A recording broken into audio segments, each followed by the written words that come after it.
Hey, what's going on, guys? Typically, I tend to talk about horror movies here on the channel. I mean, with a name like Department of Fear, naturally it's going to be a horror-centric channel. But there are some films that are among my favorite ever that are not really horror films. Is that a little wild? Maybe. But I think we can all sort of relate to that to some degree.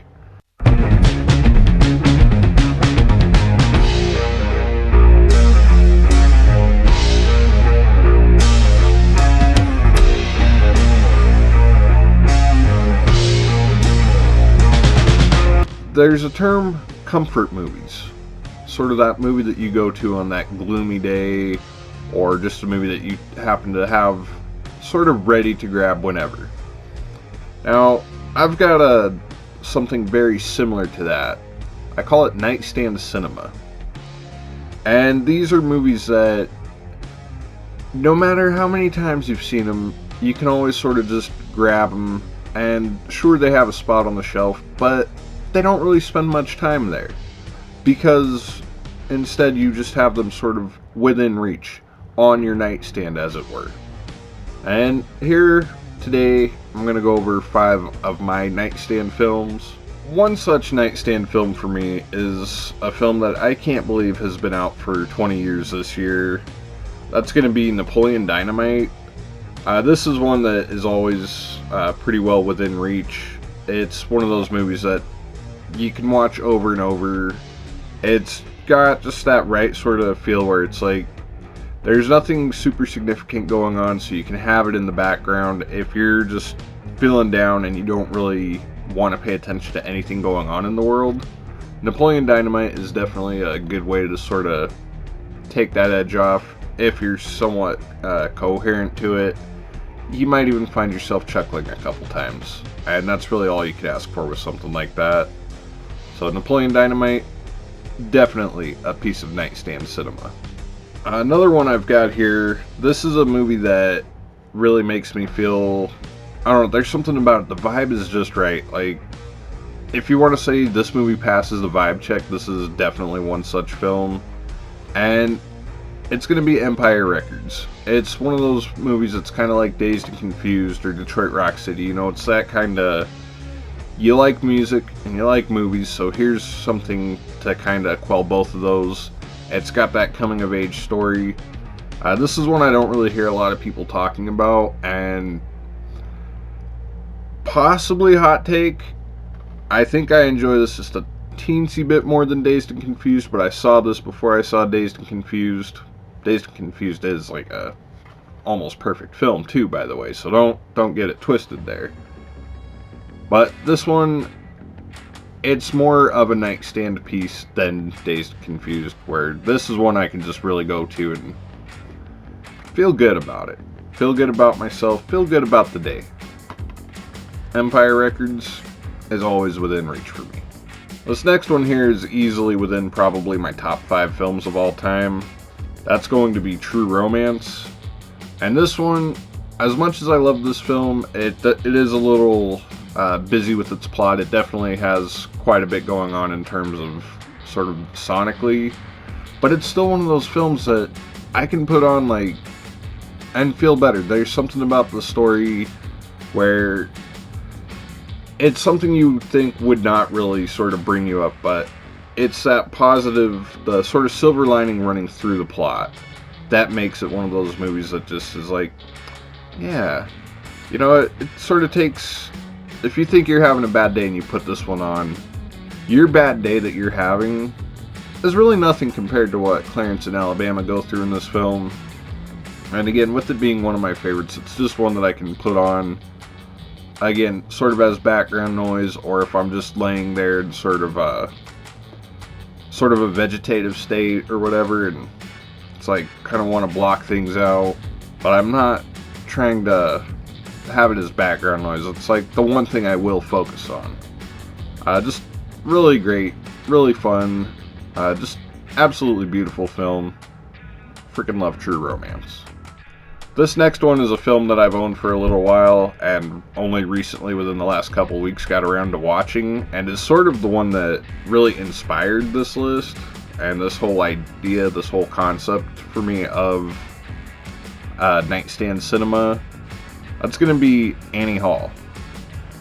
This is a film that I could have swore I saw, but when I put it on to watch it a few nights ago, I'm like, yeah, I haven't seen this one. And there's just something about it. It's one of those ones I just kind of left it in the Blu-ray player for a few nights and put it on, just trying to zone out, go to sleep and whatnot. And something about it, it's just got that right vibe that sort of carries you. It holds your attention even when you're trying to sleep, so it's not the best idea in that regard. But there's something about this one, it's funny, heartfelt, and again, just has that sort of warm feeling of... It just, I don't know how to describe the feeling that I got from this one, but it definitely put me in that sort of relaxed feeling, where it just seemed like, yeah, this is a fun film. It's one that just makes you feel good for some reason. Something about it's put itself within reach. It used to be on the shelf, but it's no longer going to be relegated there. It's one that needs to be kept within reach. So Annie Hall, your nightstand piece. But right now, on this first top 5 Nightstand Cinema films, the first one that is always going to be within the quickest reach, this is one of those ones that is like permanently ingrained in my mind. This is my favorite film of all time, which, believe it or not, guys, is not Halloween. It's not The Thing. But it's James Cameron's Terminator 2. This is a movie that I saw as a kid, and it's one of those ones that resonated with me, just the whole idea of the Terminator being sort of a surrogate father.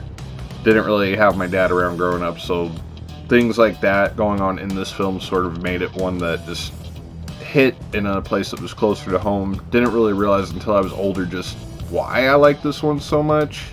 But I mean, when I was young, I did notice that the action and the story, just everything going on visually in this film is freaking great. Still holds up. And it's one of those films that, for as long as I can remember, I've always had at least a copy of, whether it was a VHS or this DVD here. It's one that's always within reach. Anytime that I move, it would be one that I made sure was not really in a box, but in a backpack. So it's like, hey, as soon as I get that TV set up, this is one I don't mind putting on. Favorite film of all time. Easily makes the cut for Nightstand Cinema. Is it the most relaxing film? Absolutely not. But you bet your ass, this is one of those ones that I will watch. Like, if I have to be to work early in the morning, I'll watch it. I'll stay up to like freaking 2 watching it. And if I gotta wake up at 5, so be it. I'll get only 3 hours of sleep to enjoy T2, which is the ultimate in Nightstand Cinema for me.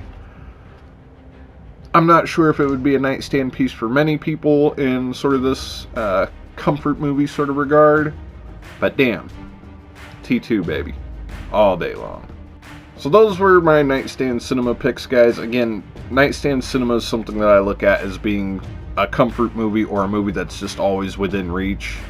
If it's a crappy day and the world's giving you a hard time, these are movies that you can go to, and because of how much you enjoy these films or how much they mean to you, how often you can go back and watch them, they don't spend much time on the shelf, so there's no sense in keeping them there, having to go all the way through the shelf and trying to find them, depending on how you got your stuff set up, if it's alphabetized, whatever.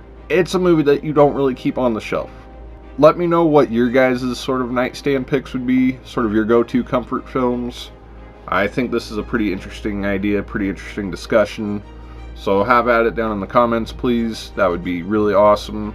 Want to thank you guys for watching, and I will be seeing you guys next time. Probably be talking Village of the Damned, because I am really dragging out this Carpenter series because I don't want it to end.